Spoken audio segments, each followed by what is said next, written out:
Yes, I am. Sorry. You don't see the cord, do you? It's, yeah.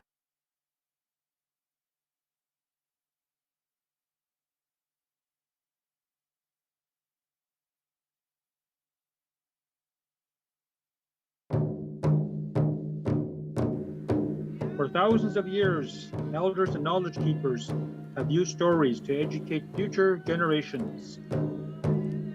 Stories and words can help heal our hearts and make Mother Earth a better place for all people.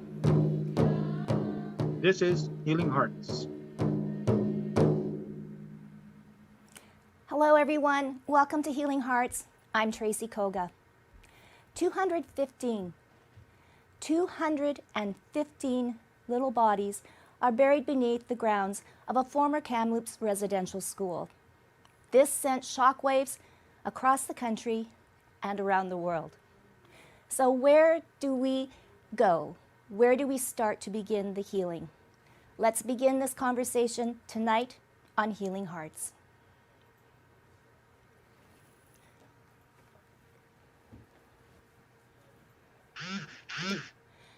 Hello, welcome everyone.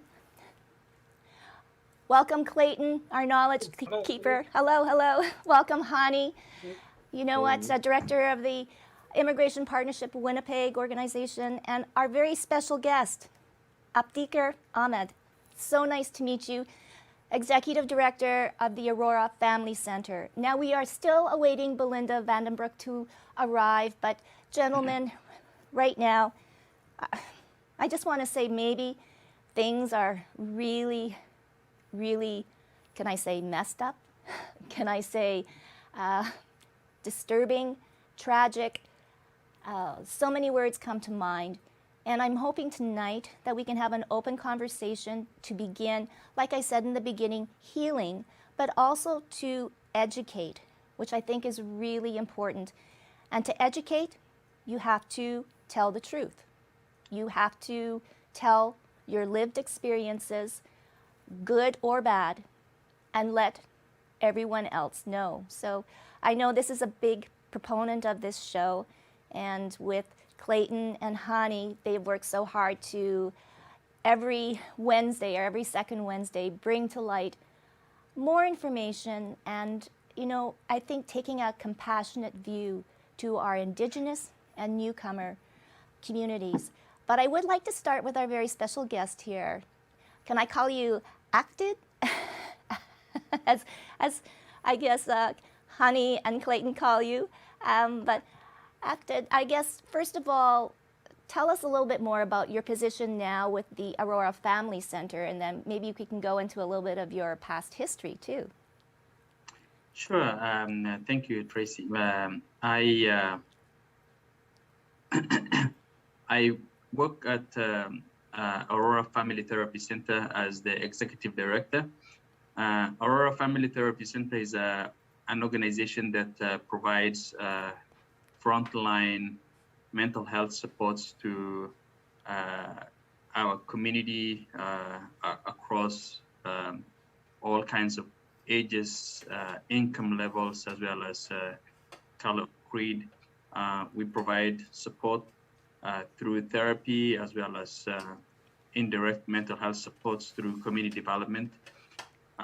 We practical placement for the only marriage and family therapy graduate program in Manitoba at the University of Winnipeg. We provide placement for all the students in the marriage and most of the students in the marriage and family therapy program. And through this program, we're able to offer a sliding scale therapy services for community members who need therapy to be able to support them through their broad spectrum of challenges, whether it's family relationships, conflict, or mental health issues. Mm-hmm. And I also kind of want to go into your history too. You have a master's degree in conflict resolution. I kind of want to know, maybe with that expertise, can you explain what is happening right now? Or I guess maybe not explain, but maybe I guess go into the conflict now that a lot of people are facing. You know, the conflict generally is part of human nature. That human nature cannot exist without conflict. It's just ingrained in our nature as human beings. However, certain things are in the extreme. When we talk about conflict, I think personally in my learning throughout life and studies, it has taught me the different spectrums on what to expect from different societies. But what we feel at the moment in terms of what this discovery of 215 children who have been so casually battered and callously just thrown away, discarded like that, like pieces of paper, is really, really disheartening. It's something that's quite unimaginable when we talk about conflict, because we talk about conflict across the world. We talk about child soldiers, children who are taken advantage of and conscripted into war, and people who are profiting from the war. We know about the blood diamonds in Sierra Leone and Liberia, and we know about the children the 500,000 children who were killed in Iraq. We know about children who are being exploited today, but this is to a different level. And I know for me, looking at this, if 215 white children, Caucasian children, were discarded like that, this world and how we relate with each other today will look different. It will look different. It will look different on how we address these issues. There will be turning of tables and things will happen. But unfortunately, because of the ingrained racism and marginalization of Indigenous people, we treat Indigenous people as though they are not human beings. So this is quite disheartening in terms of what I have come to conclusion in our society today. Abdi, then where do you see newcomers maybe helping and learning through all of this, the Indigenous community, maybe starting towards some healing? Obviously, we need to build bridges. And what I say is that we all come from a colonial background. Newcomers themselves, many of the newcomers who come to Canada have come from countries that have been colonized, except for a few countries like, formerly Rhodesia, now Zimbabwe, which is still struggling to get itself out of the shackles, South Africa, and, most of the other countries have really, really removed the remnants of colonialism, physical colonialism, out of their borders. Having said that, the indirect impacts of colonialism continues to exist in these countries. Like I grew up in Kenya. I went to a school that was built for African kids during the colonial time. Kenya got its independence from Britain in 1963. I was going to high school in the mid-90s. In my high school, we used to carry something that, a disc on it that's written, "I'm stupid." And every time you spoke your mother tongue in school, you'll have to wear that disc on your neck all day, walking around, "I'm stupid," because you simply spoke your mother tongue. So the remnants of colonialism continue to exist and are continue to be implemented in countries because of the strength of colonialism and how it's fronted economically. But these countries have gotten rid physically. Having said that, we come to this country. Personally, when I came here, the only thing that I knew about Indigenous people coming to Canada was movies, cowboy movies that we watched back home. And those cowboy movies had the white man who could easily kill so many Indians, who was always the hero, because the savage Indians could easily be, removed completely from the picture. So that's what I knew, and coming to find out the history of marginalization, residential schools, colonization, and continued perpetuation of those policies really disheartened me. For us newcomers who are coming to this country, who have our own experience of colonialism in our own countries, I think we need to find a place to learn more about this marginalization and challenges, because unfortunately, as newcomers, we end up picking up stereotypes that are existing, that have been fronted by the media and certain parts of the society, and use that to describe Indigenous people. I think there's a place for us to learn, to understand, to reflect on how this country prospered on the backs of Indigenous people, and how we need to find ourselves to be in solidarity with Indigenous people, to be able to have a common front to address these issues. Unless people like us and Indigenous people and many other allies get together to confront these issues, because the status quo is tantalizing. It's very sweet for those who are in it. They will never move. So those of us who are new need to get together to be able to be in solidarity and to shake this system, so that people are able to realize their rights.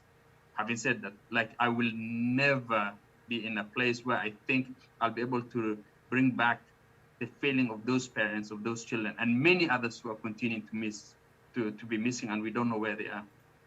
Oh, I know. So Clayton, those are very powerful words from Abdi.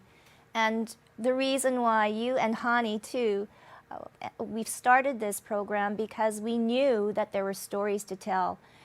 And I know, Clayton, you have an amazing story on your own, but the story about your two aunts that were that went to residential schools is pretty amazing, and it might shed some light, right, on how circumstance can play a very, very big part in your life.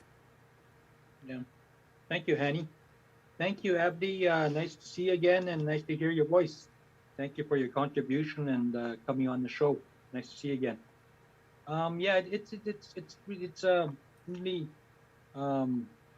yeah. Sometimes I'm retired now, and I've been on this road now for probably, of course I'm 66 now, but I've been on this road of recovery. I think maybe from the time of maybe when I was maybe 5 or 6, when I could actually feel racism and just feel people being stereotypical towards me, just being an Indian or a Native or an Aboriginal.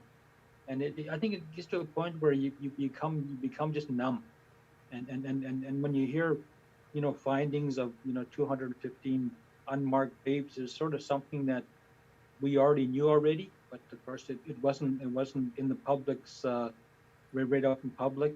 So those, I don't know, like sometimes you just get numb and you just accept it because there's nothing really else you can do.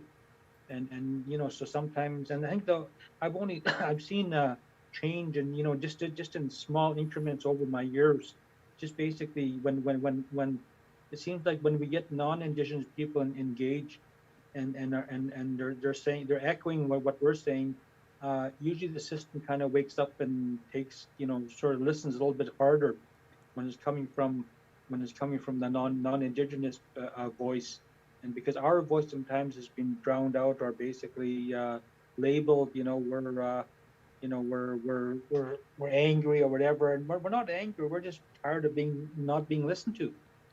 And of course, residential school in my family goes to my parents, some of my siblings, and of course all my aunties and uncles, and from the communities that I'm from. But maybe I'll share the quick story about the two aunties. And I just actually I found out about this. I knew about this when I was just probably about maybe, I don't know, maybe like 5 or 6 or 7 years old, but I didn't know the whole story. What I did know at that time, I did know that my mom and my mom had two younger sisters, Dora and Clara, that went missing from the residential school.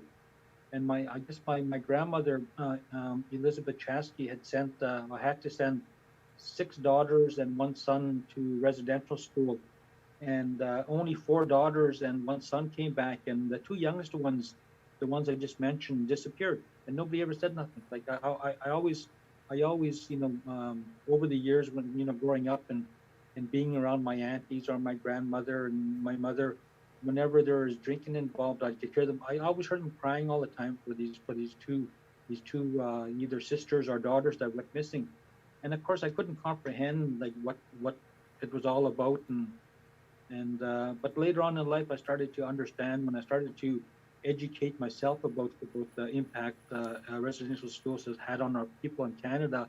It really started to hit home and starting to resonate, and I used to hear many stories from different different communities that I've visited, I've been a powwow dancer for maybe 45 years, but I traveled all over North America to powwows, and I've heard similar stories, and I think it doesn't matter if it's the United States or Canada, we've all been impacted in somehow by a government that treated people like cattle, I say sometimes, with no remorse whatsoever as to what happens to them.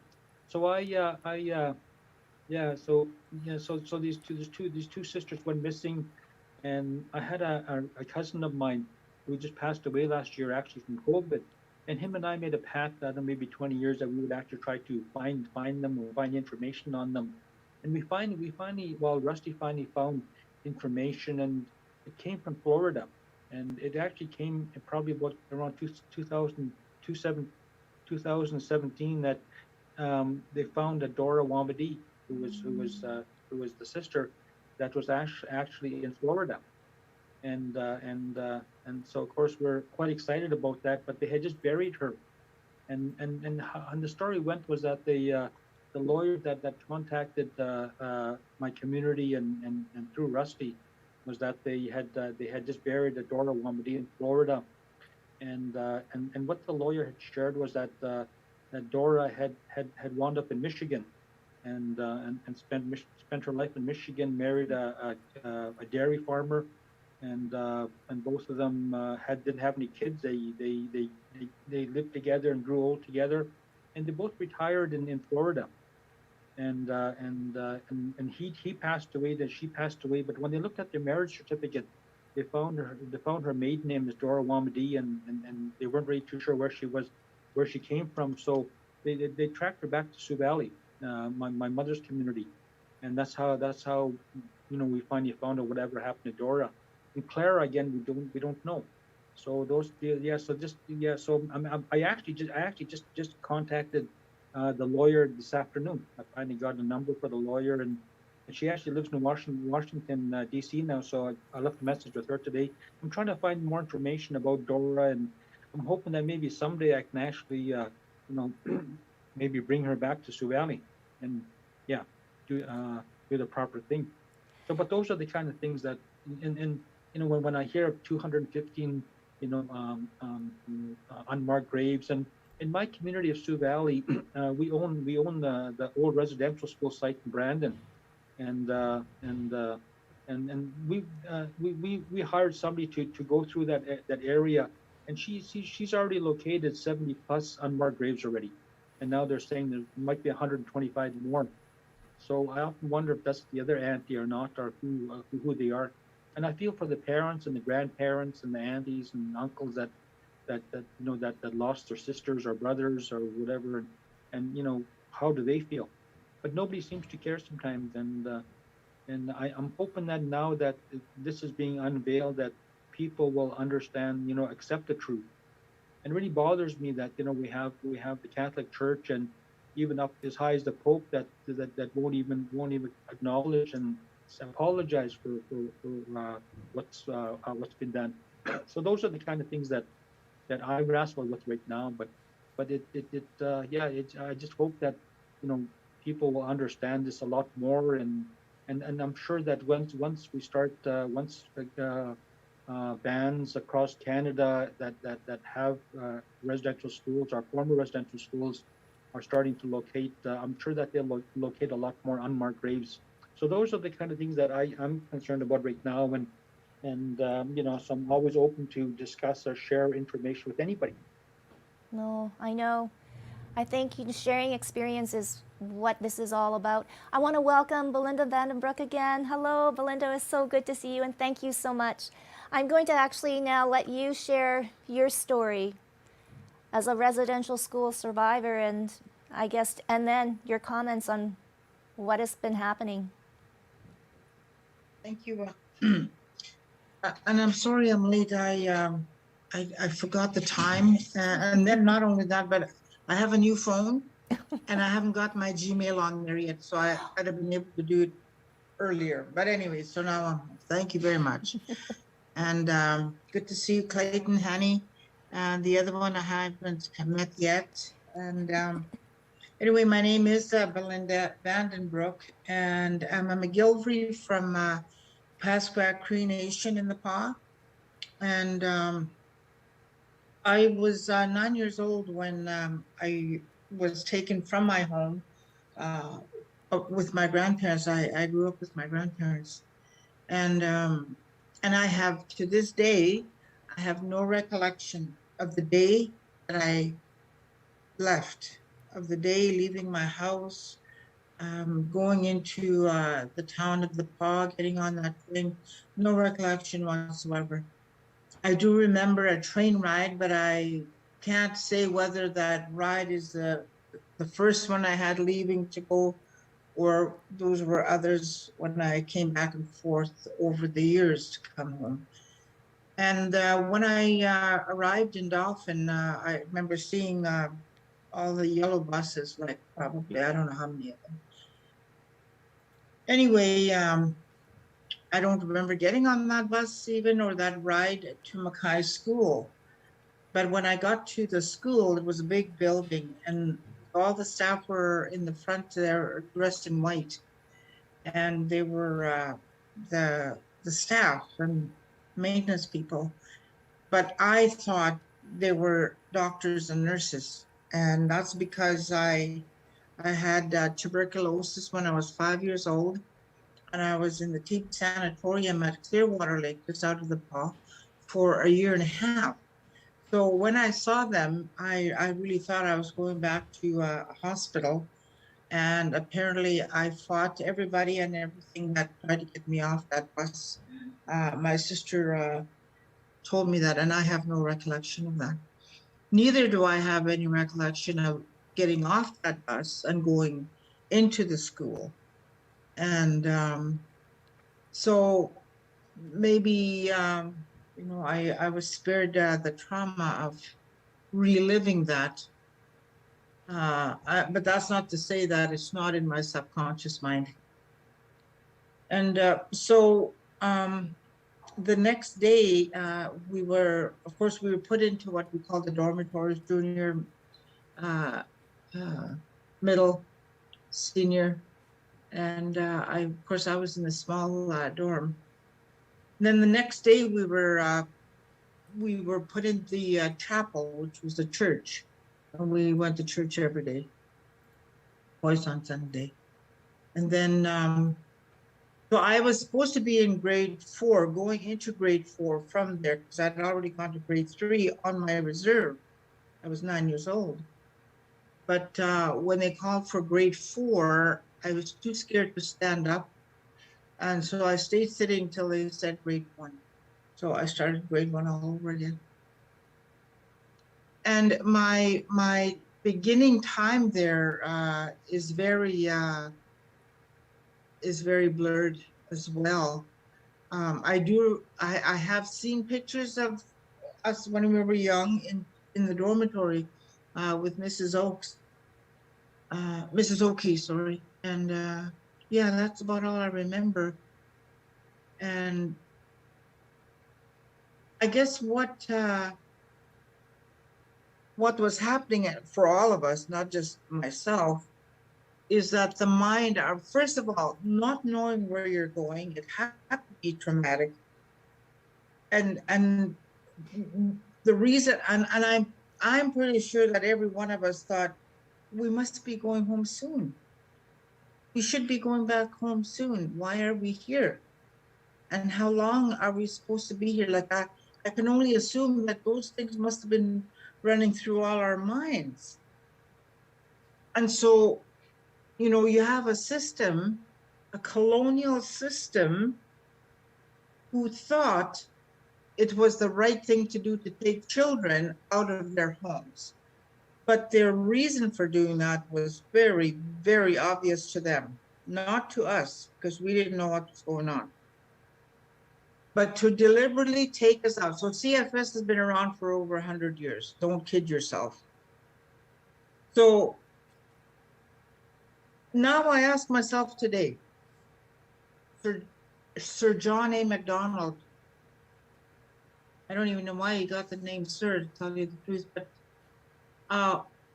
why in his right mind, which he really wasn't in his right mind, he was an alcoholic, and that's proven in their documents and systems over there. You know, to take it upon himself to take children out of their homes. Now, I want you to imagine today, Hani and Ahmed and Hugh, that if somebody came along today and said to all of you, I'm taking your child today, with or without your permission. They're going to be coming with me and they're going to stay away from you for the next 10 years. That would never happen, but it happened to Indigenous people. So when you ask yourself, why are Indigenous people in the situations they're in the numbers that they're in the jails, the CFS, all of, we didn't want to be taken from our homes, number one. We didn't want to be on reserves, number two. Why would the government think that they had the power to do what they did? Imagine again, your children tonight, when you go home, someone knocks on your door and says, I'm taking them tonight. And you have no say in it whatsoever. Because that's what I think. Canadians cannot get that around their heads, that this happened for over 100 years. And you really want us to celebrate 150? I don't think so. I know I don't. So when you disrupt a child's life, imagine that you're not going to be sending your child to strangers tonight, and they're going to be taught by someone else how to live. Not getting any love, not getting any caring, just numbers moving through the system.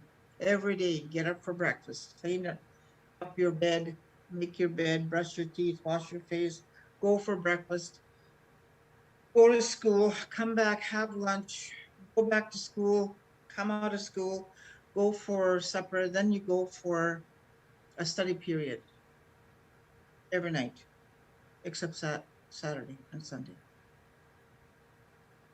For 10 years, for 11 years, for 12 years. That's not saying that's a bad thing, you know? I mean, I'm sure you want your kids to study at night at home, in their home, with their moms and dads and grandparents. And we were lifted from that, literally, just like claws taking us out of that. So the thing that affected me the most, I do want to say that there was sexual abuse in my life at that time by a fellow student, was a bully to all of us that was there. And when she didn't come back, we were very happy. Now, I am an outspoken person. I always have been, even when I was little. So I was already speaking up and helping people, little kids in the school at that time. And the supervisors didn't like me very much for that, because they said I had a big mouth, which I'm very proud of. But anyway, So I did, but I didn't even know that until I became an adult, and some of my fellow survivors told me that. And so, I mean, so you keep living, you keep doing what you have to do. You go to school, you don't question things.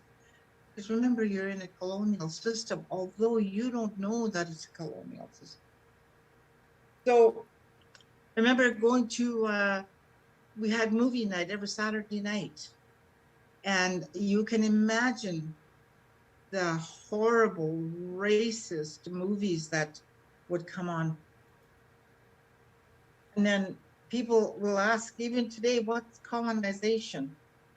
So the easiest way I can tell you right now as to what it was like then is that when we would watch the movies Saturday nights would be cowboys and Indians. And we would cheer for the Indians, of course, because that's who we are. Well, we didn't know they were white people, done up in brown. But we would cheer for them, and we cheered for them probably for the first 3 or 4 years. Those were our people. We don't want to see them being killed, but yes, they were. So when the white man won, it was a victory. When the Indian won, it was a massacre. So it's whoever tells the story. And so I don't know what year, third year, fourth year, we started cheering for the white guys, the cowboys. They were the good guys. So we turned on ourselves. And that's what happened to Indigenous people because they began to believe the lies because of truth. Truth, okay? Because number one, first of all, our ancestors would never think for 1 minute that anybody coming on their land is going to lie to them. Why would you lie? That's what happened. So the newcomers started to see how my ancestors were living and started to make judgment calls on them because they didn't understand what was going on. The Indigenous people of North America knew all about God and living under the law of God. And we didn't need anybody to tell us how to do that. We were born with that. Every single one of us was born with knowing how to live from God because we came from God, which is totally different teaching from the Bible.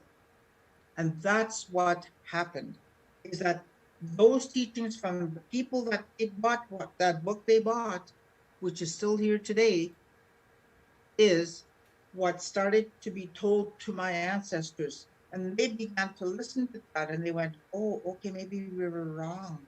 Maybe what we're doing is wrong. And when I think about that, it really pisses me off. It just burns me to think that somebody would do that, blindside and brainwash people to hate themselves. And that's where we're at today. Our young people don't even know who they are. They don't know where they belong because they've been disconnected from their parents and their grandparents. For 100 years, we've lost the rites of passages to know who we are today as Indigenous people, and that we don't have to ask permission from anybody as to how we should live our lives, because we know that our ancestors have carried those messages on to us up to today. So children are lost today. The youth are lost. And the apathy is awful. They don't care. They don't want to know because they're so far removed from the truth of who they are as an Indigenous person to this country. So we're losing the meth out there. It's horrendous. You don't even know the number of people that have died in 1 month in this city from meth overdoses. They don't even count them on the news anymore. Nobody sat in front of you and said you should hate yourself as an Indigenous. That's not what happened. It was the racist attitudes, the racist comments from teachers, from people, from supervisors. It was all coming into our heads, so that when we left, we didn't know who we were. And when I went to university when I was 45, I had a student there. She said, you know, my friend is taking her PhD in Calgary University. And her thesis is, why did the men start going into jails in the 70s in the numbers that they did? So I said, well, tell her to phone me and I'll tell you why. I said, that's because by the 70s, we were totally not even thinking about who we were. We existed, we lived, we did everything we had to do. We went to school, got our grades, but we left there really with nothing inside us except to believe that the white system was way better than we were. And that's wrong. It was wrong then and it's wrong today. And the lies that the newcomers said to our ancestors 500 years ago, those were lies then and they're still lies today. But our own people believe those lies still. That's the sad part of our stories today. And it's hard to if a kid doesn't care, what are you going to do? So in the end, how we feel about ourselves is what we need to know about today. What did we feel like when we were in there? What was it like coming out? And like I said, I did the things that I had to do in school just like you do anywhere else. I went to school, I got my grades. I wasn't the brightest kid in the block, but I pretty curious and I wanted to learn, and I did.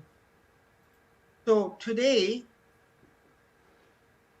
as when I share my story and how it took me 10 years to unravel in my head the colonial attitudes, the colonial way of thinking, totally oblivious, obliterating our history and our identity. We talk about identity crisis.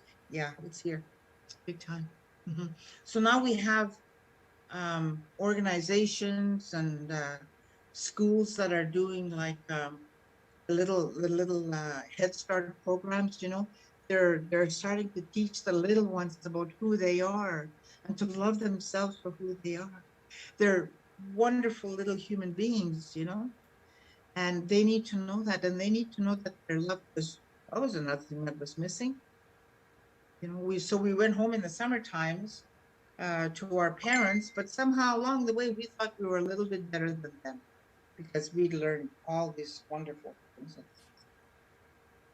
That is part of colonization, turning on your own family and thinking that you're better than they are, because that's the system that's in place for you to think that.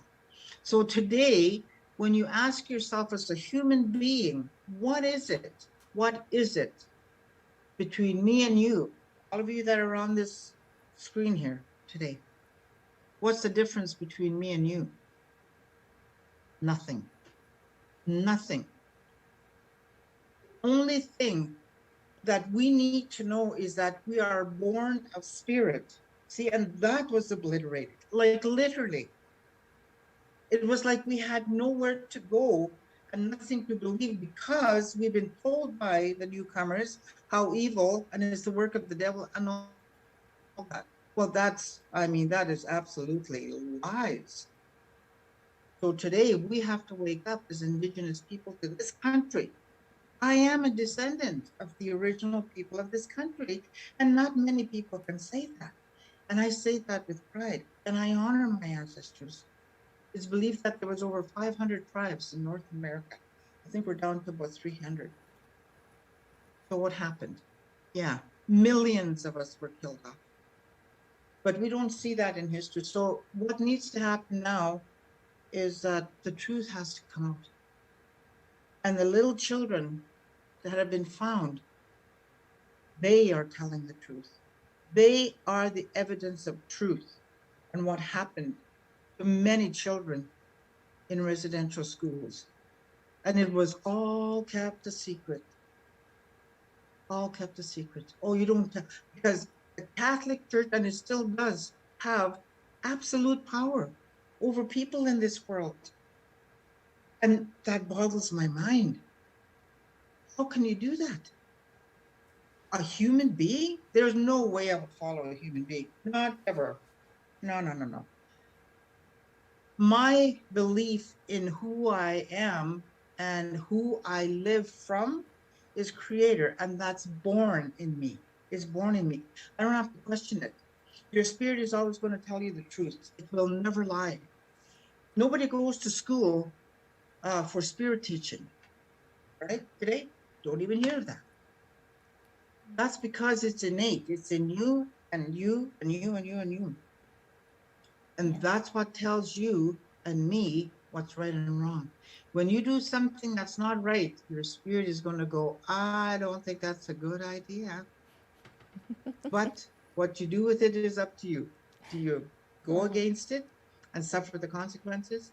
Or do you choose to live from that spirit and be truthful, even when it hurts? Because what's happening now today in Canada is the truth is being told, and there's many uncomfortable people today, many across Yes. Canada, and that's okay.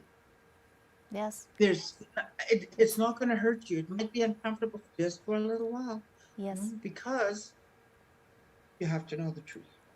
So well put. Thank you so much, Belinda. And you're right.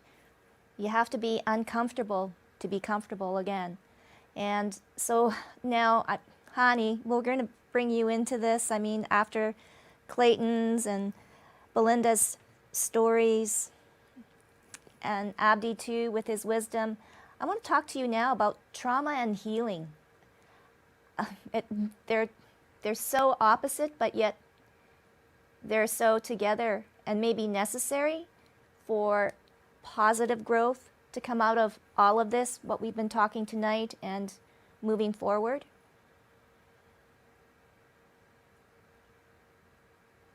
Hani?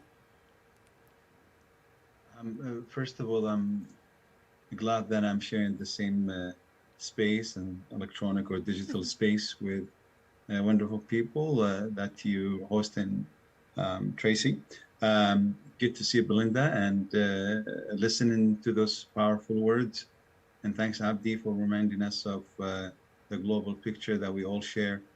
And of course, Clayton's wisdom ground us always.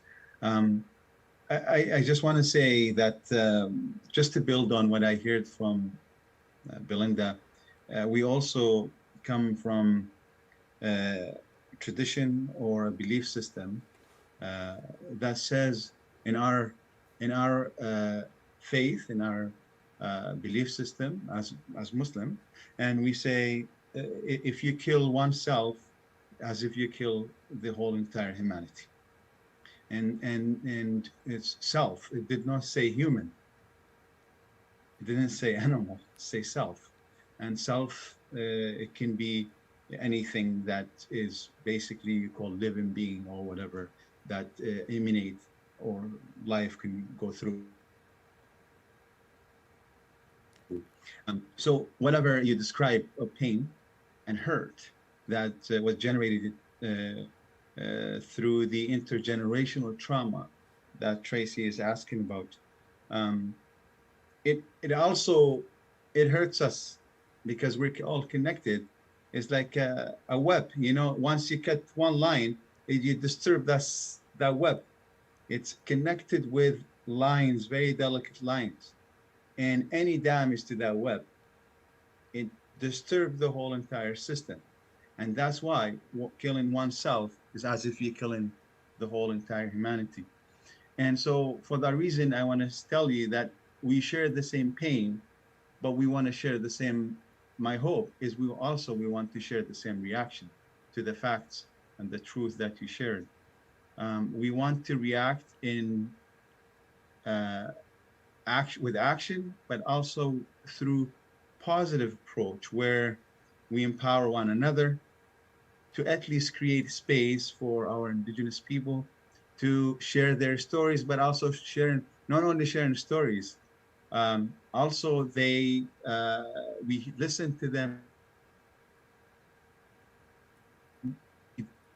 of things to happen with respect to their lives and also to the country that they live in. So if we as a society now, we have, I would say, role number one is listen and validating, and two, follow the action that Indigenous people think it is suitable from their perspective that needs to take place and happen. We as newcomers, we're also part of Canada, and you then called the newcomers who came at that time and signed treaties and so on and so forth. And unfortunately, the treaties weren't respected, and that's why we now dealing with the aftermath. Basically, we, the newcomers of the day, we also responsible. And also, I don't have my ancestors. My ancestors maybe didn't come to this land, but I am here, and my children are here.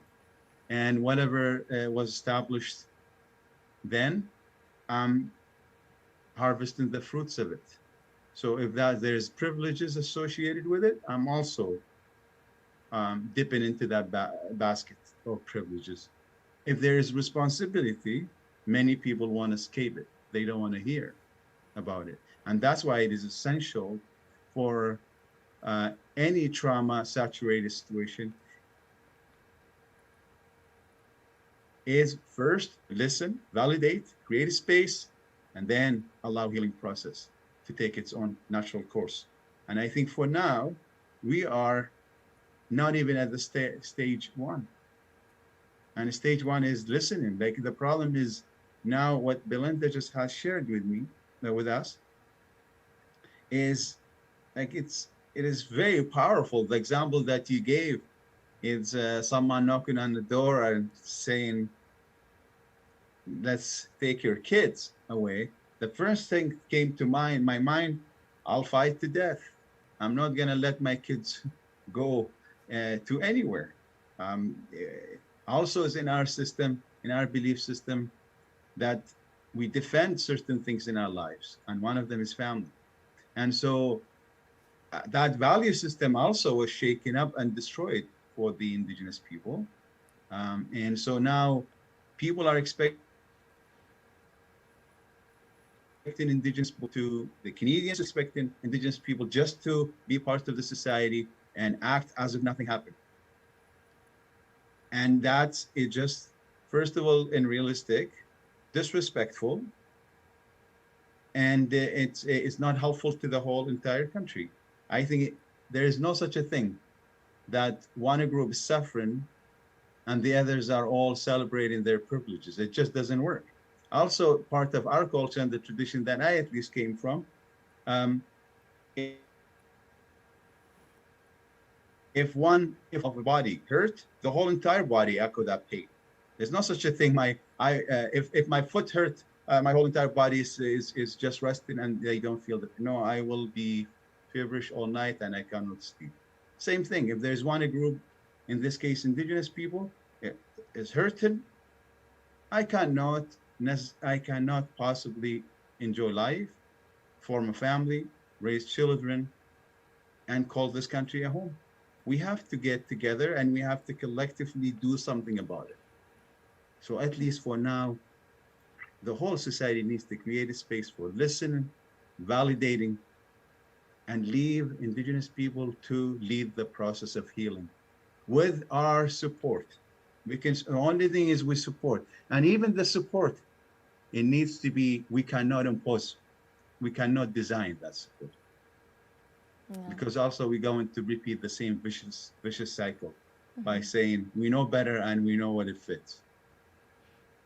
No. Well, thank you so much, Hani. I mean, again. And there's a superior way of thinking, which is very much damaged. So I think that's for now, I can say that, and thank you for the opportunity to share some of our feelings around this issue. No, thank you. I just want to ask a couple of questions because we do have some. Clayton, this one I want you to answer. In light of all the news coverage that has recently been given, of course, to this Kamloops residential school, do you feel that it's kind of a mainstream fad? Will this, again, like Hani and Belinda too had alluded to, that it's in the minds right now, but tomorrow it's going to be something else? Or do you feel that it's insincere politically in response to this, in response to the whole discovery made in Kamloops? Your thoughts, Clayton? I think that we've been. Can you hear me? Yep. I think that we've been, again, even the media has been colonized to basically to pick up one story, then move to the next story and next story, and of course we had the Kamloops find, and then we had the London, Ontario issue go on, and then it starts fading out. So I'm not too sure how we actually capture that and stick with it, and make a commitment to to come together and fight one issue, because I often find like we're always putting out fires all the time and constantly putting out fires every day, and which fire hurts the most or burns the most, or which fire do we keep on going back to.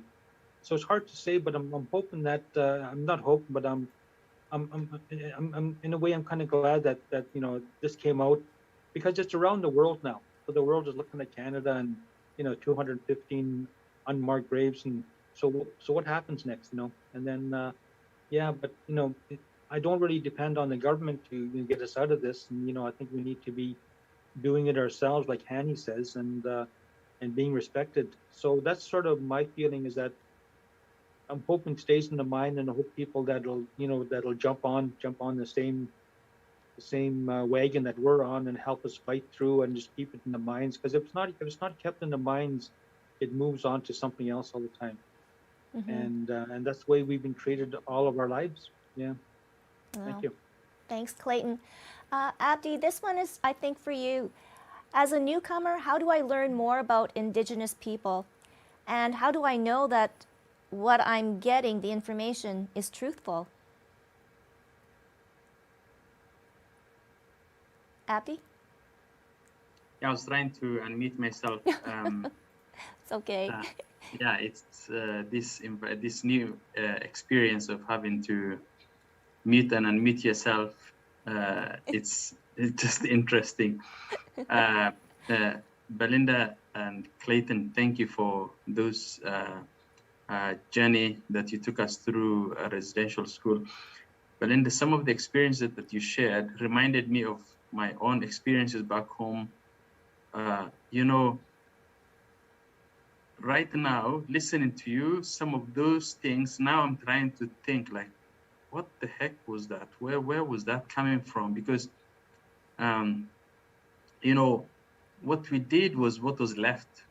What was done to us in my own country was what was left by white people, but this time done by our own people.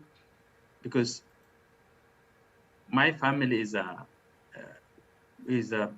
traditionally we keep livestock, goats, sheep, camels. And my father, when he took my two older brothers to school, it just happened by coincidence of force from government official, because my father had to bring his animals to get water from a government operated watering machine, watering hole. And for my father to get water for his animals, he had to surrender two of his kids to go to the chief. He had to surrender two of his kids to the chief, African chief, so that they can go into the boarding school. So for me, going to that boarding school, when you said like, wake up in the morning, somebody else tell you, brush your teeth, go have your breakfast, go to school, go to parade in the morning, go to class, come back, have lunchtime parade, have lunch, go back to class, go to activities in the afternoon, go in the evening, make your bed, sleep.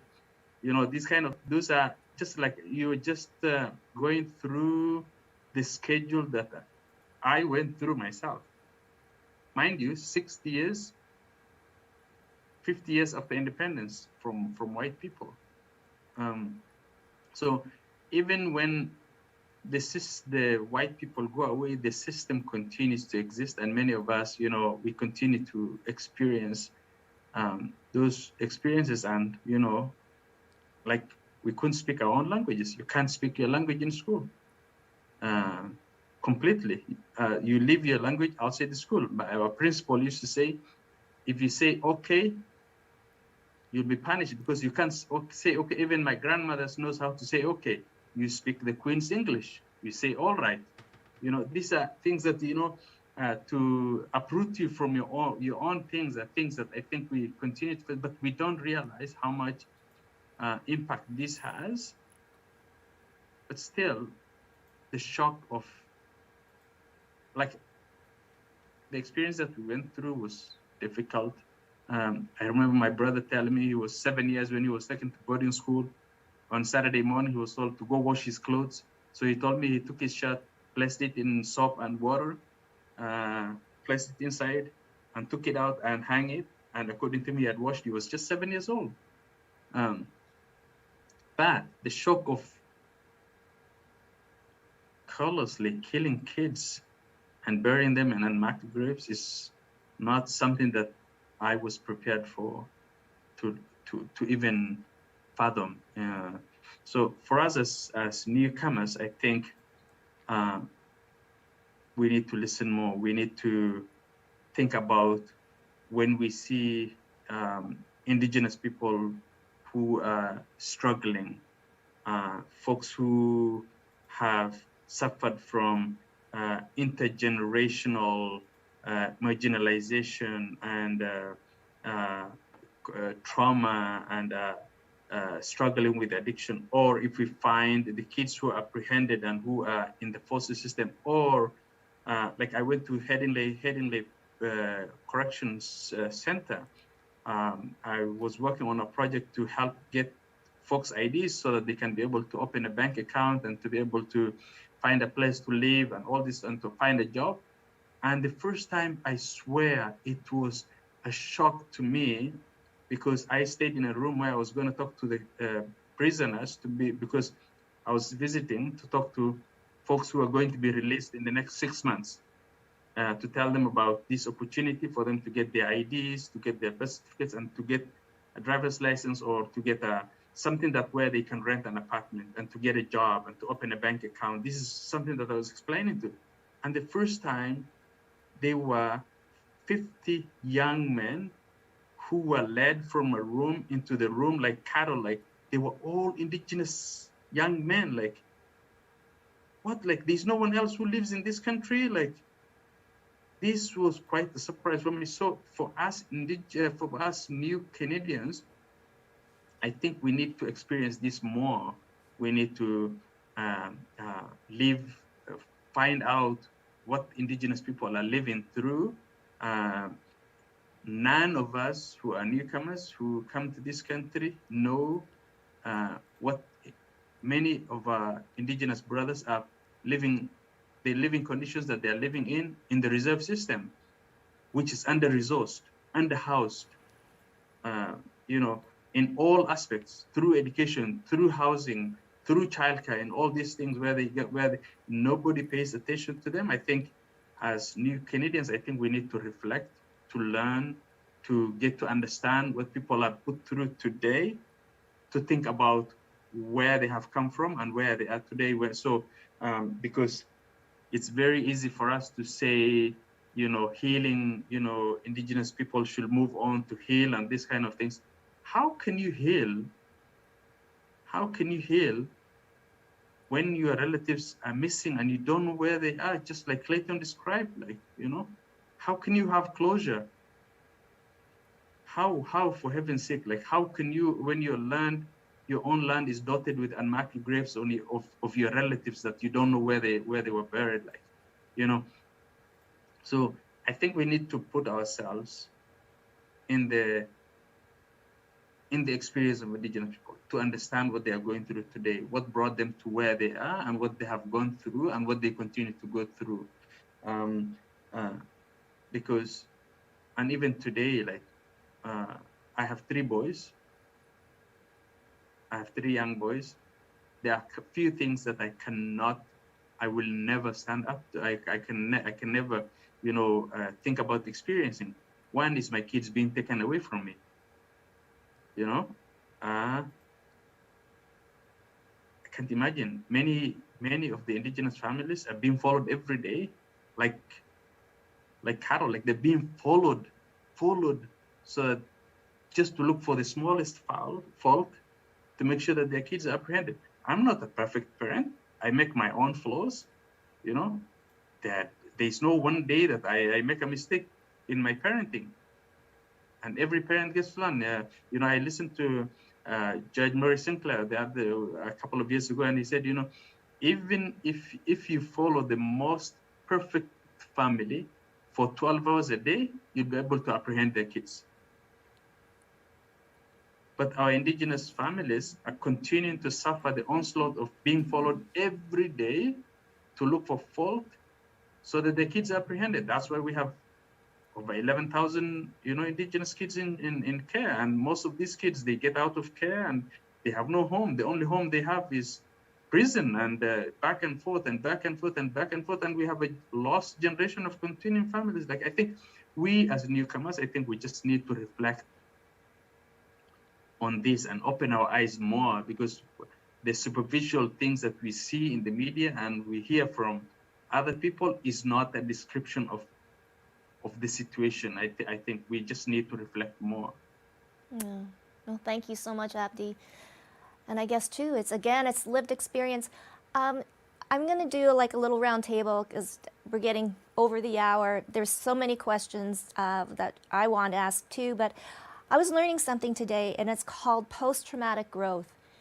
And it's when someone has faced great adversity, and we can look at it now, looking at the world that we're living in, pandemic, racism from all corners of wherever, and just horrific events that have been happening, taking lives. It's not necessarily related to resiliency and bouncing back, but more bouncing forward. And it doesn't happen overnight. It doesn't happen in a week, in a month. Belinda, like you said, it took you 10 years to realize and to understand colonialism and what it has done to your life. But then we see a transformation in you, correct? And so it's a period then where we can shed our old identity, our old beliefs, maybe biases too, of course, that comes along, and create a new identity that is more true to the self that you are today. So my question to each and every one of you, keeping this in mind, what would be your wish? Maybe the first steps to take towards, and some of you have mentioned it before, but if you kind of look at creating new identities, and it could be creating the new identities of the young Indigenous people that Belinda has spoke, that they don't care, they don't want to know about the past. But sometimes you have to face your past to move forward to the future. And with Hani and Abdi is maybe even looking at the newcomers too, that probably already have created their own biases and beliefs living here. They too need to understand more. So I'm going to go to Clayton first.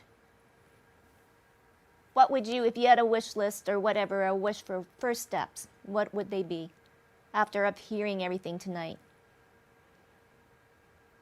That's a really tough question. I'm not too sure how to answer that, because I think that I didn't start my healing journey until I was about 25, 27, and I'm still on it. And even though that I think I've done a really good job as a parent and as a grandparent, I still have a long ways to go, because it seems like everything and everybody around me hasn't changed much. But I was able to change myself and people around me. And that's what an elder told me. I think I remember an elder telling me when I was about in my teen years, saying that if you change, people will look at you differently, and they'll start treating you differently. And that always stuck with me. And so I decided that I realized that all the trouble I was getting myself into, I didn't like the way I felt people were looking at me. So I decided to change and abstain from alcohol and drugs, and I've changed. And when I look at all my friends and colleagues today, and how we've all kind of changed, but I'm not sure how we transfer that to the next generation, because we're in such turmoil. I have no magic wand to do that. All I can do is do what I can do, and and help other people and understand. But it's hard for me sometimes to try to get non-Indigenous people to understand, because it's been a lifetime of trying to educate. and it's yeah, there's just so many barriers sometimes that it's just hard to get people to get on that track. So I'm not too sure how to answer that, because I think it's up to the individual or the group or organization to take it on. What the other guests are saying, we need to do it collectively, and we need the help. That's all I can say. Yeah. No, thank you, Clayton. Belinda, and maybe, and you have 10 minutes. Oh, you want to have to unmute yourself. Anyway, yeah, for sure that is a question that's been asked, I think, right across Canada today, especially in this time. And as Clayton said, I had to quit drinking, and I did when I was 27, in order for me to change. You cannot be drug induced in any way to think that you're normal, because you're not. Okay, so that's kind of an awakening you need to know first. Sober up, stop the drugs and the alcohol, and get on with life. And then when you start to see yourself, because it is about seeing, it's about every human being on this planet seeing themselves at some point in their lives to say, where am I going with my life?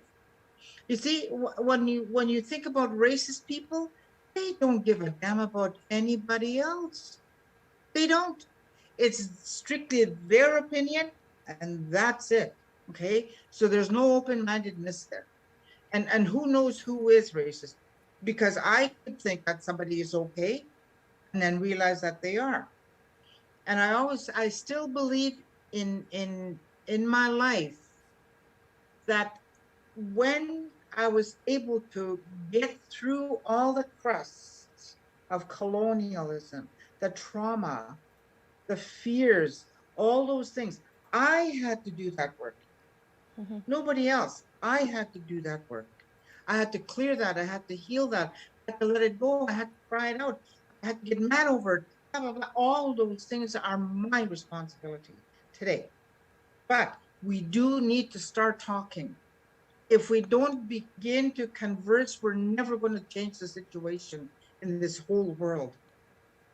Okay, because politicians have to stop lying. You cannot keep being a politician and lying and think that everything is going to be okay. So number one, your leaders, every one of your leaders, whether they're First Nation, Métis, whatever, Mennonites, whatever they are, you have to be truthful to yourself first. And you have to love yourself. If you don't like yourself, you're not coming from a good place. For sure. And that's where racist people come from. It's not a good place. For But sure. the very first thing we need to do is talk. And this is good right here. Now, the Circles for Reconciliation with Raymond Curry, that is a beginning.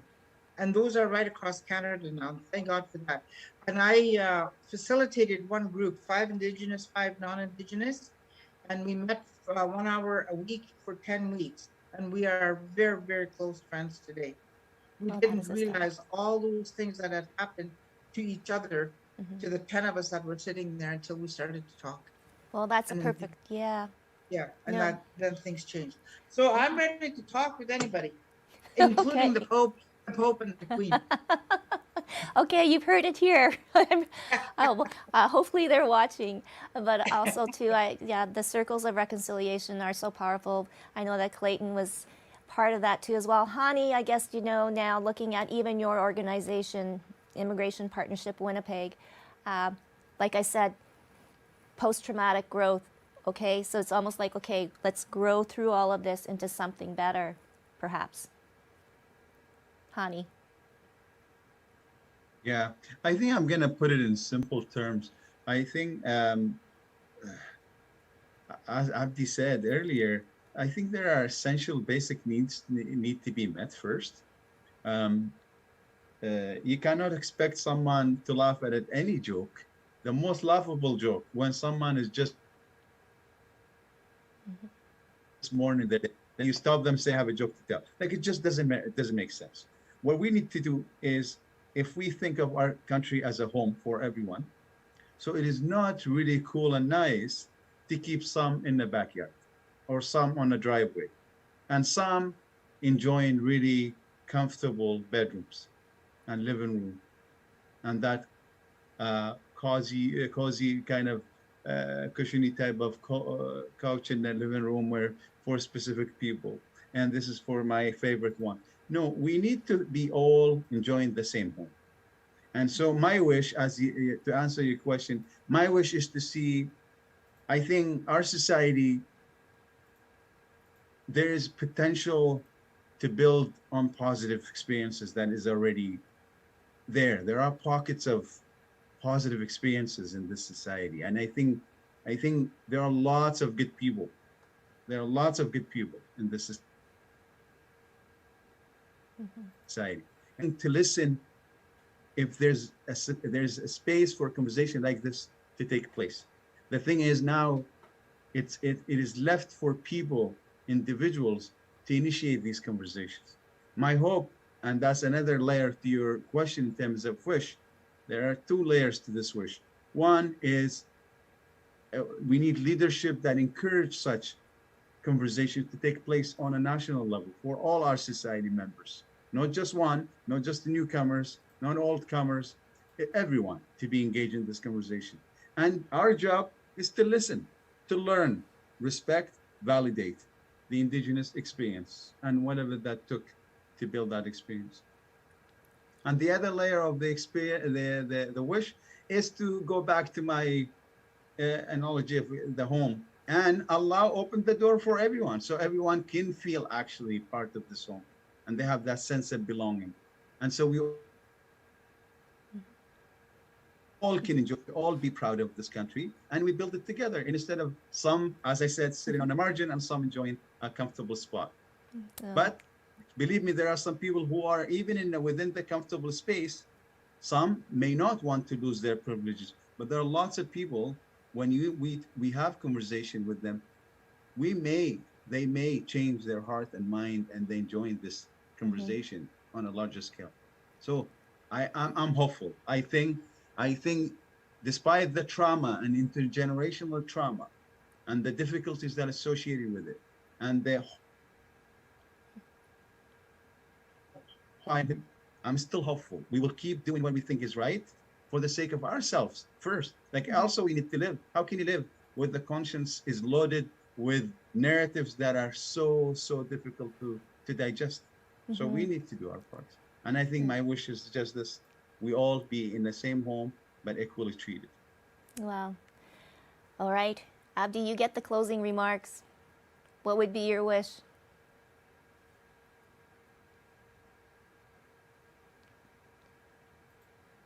You're still muted. My wish is for us to treat Indigenous people as people. This is my wish. I think in all aspects, because so far we have failed to treat Indigenous people as who they are, as the original owners of this land, people who we should be thankful for where we are, the air we breathe, the land that we sit on, the food that we eat, the water that we drink. I wish that we're able to all live in this, to be in this kind of a situation. For my fellow New Canadians, I hope and wish that you learn more about Indigenous people, that you get to know the experiences, the challenges, the marginalization, and be in solidarity to be able to fight in the battles that they are fighting against systems and join them in their struggles. For our government, I wish that it's sincere and take its responsibility seriously. Because, you know, government is powerful. Government is powerful. Government can change things. In this time of COVID, we have seen government go out of the way and invest billions and billions of dollars to keep the Canadian economy going and to keep people living, like literally giving money to everybody who's not working to make sure that people are living. Like our government can decide like that to completely change the housing situation of Indigenous people in our reserve system. Our government can change within a minute like that the number of kids who are in care in every province of this country. Our government can change the life situations and the poverty situations of those people who end up in corrections and all this. So I hope and wish that our government is able to live up to its responsibility. And the last thing that I'll say is, it's for all those people who are in their mind thinking about what the Indigenous people are going through and feel hurt when they see incidences like the 215 unmarked graves that have been found, but are silent and not able to do anything, and not doing anything. I think there needs to be more of us coming out, the allies, those allies. You know, in my faith, I'm a Muslim.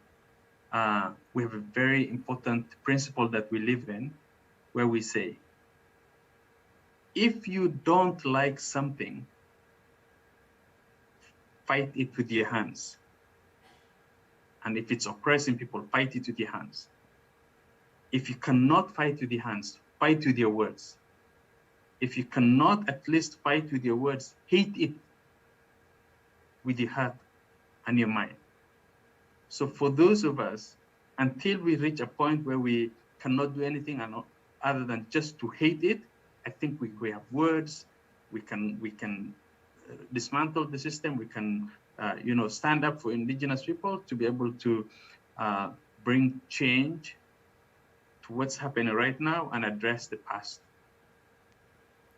Well, thank you so much, everyone. This has been, again, very, very frank, open, touching on so many different things, sharing your lived experiences.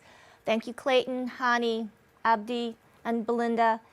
Amazing, amazing things. I wish people to my wish would be is to listen, to open your heart, and to really think, because we're all facing the same things in so many different ways, but I think having this program has really started the beginning of conversation.